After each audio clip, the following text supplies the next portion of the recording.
Diane, bonjour. Bonjour. Bienvenue à la conférence Les Échos sur l'e-commerce. Quels sont les enjeux pour les sites de e-commerce au cours des 3 prochaines années ? Écoutez, ils sont assez nombreux puisque le cadre réglementaire change de façon assez importante. La directive e-commerce vient d'être transposée en droit français. Elle oblige les e-commerçants à beaucoup plus de transparence vis-à-vis des consommateurs.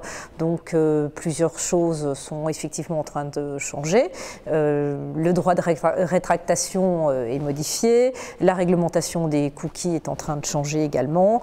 Il va falloir changer les politiques commerciales, avoir à l'esprit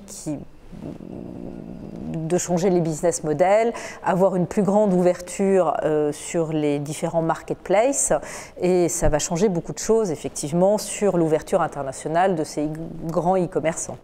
Et dans ce cadre-là, comment garantir la sécurité des transactions et des données ?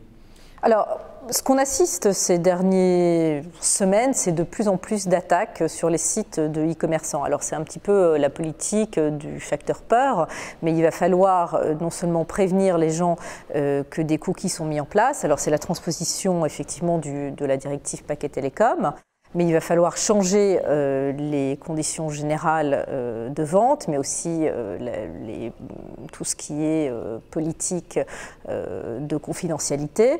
Il va falloir vérifier tout ce qui est envoi de spam et autres, parce que ça peut engager la responsabilité des e-commerçants. Donc les e-commerçants vont devoir à la fois se révéler de plus en plus inventifs, puisque c'est un milieu de plus en plus concurrentiel.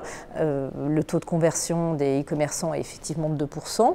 Donc il doit accroître ce taux de conversion dans un environnement qui est de plus en plus juridique et de plus en plus, entre guillemets, avec des risques sécuritaires.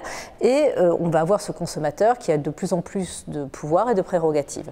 Donc ça va être difficile, mais c'est un environnement qui est intéressant, puisqu'on voit des initiatives tout à fait particulières, et on associe l'entertainment maintenant au e-commerce avec l'association, par exemple, du gaming au e-commerce. On voit des initiatives comme La Redoute qui a créé des jeux qui permettent notamment de créer son avatar et ensuite de cliquer sur les vêtements et de les acheter sur le site. Donc c'est assez intéressant de voir des business models différents avec bien sûr l'utilité de la mobilité et de ces smartphones où aujourd'hui on voit à peu près 38% des Français qui ont passé des achats à partir de leur téléphone mobile.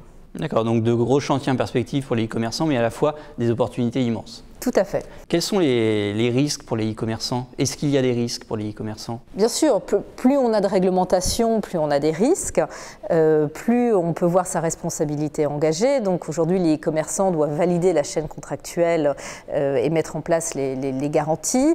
Plus il y a de droits pour les consommateurs, plus on va avoir foison de procédures qui peuvent être intentées par les consommateurs. Mais on a également une autorité très vigilante qui s'appelle la CNIL, qui vise à protéger les données personnelles et qui aujourd'hui intente de réelles procédures aux e-commerçants qui ne mettent pas les procédures en place pour notamment sauvegarder les données personnelles. Donc effectivement, on va avoir de plus en plus de procédures en place et les e-commerçants peuvent voir leurs responsabilités engagées de façon importante. D'accord, avec j'imagine des risques encore plus importants pour les e-commerçants avec une dimension internationale, parce qu'Internet c'est partout, pouvoir des clients partout dans le monde.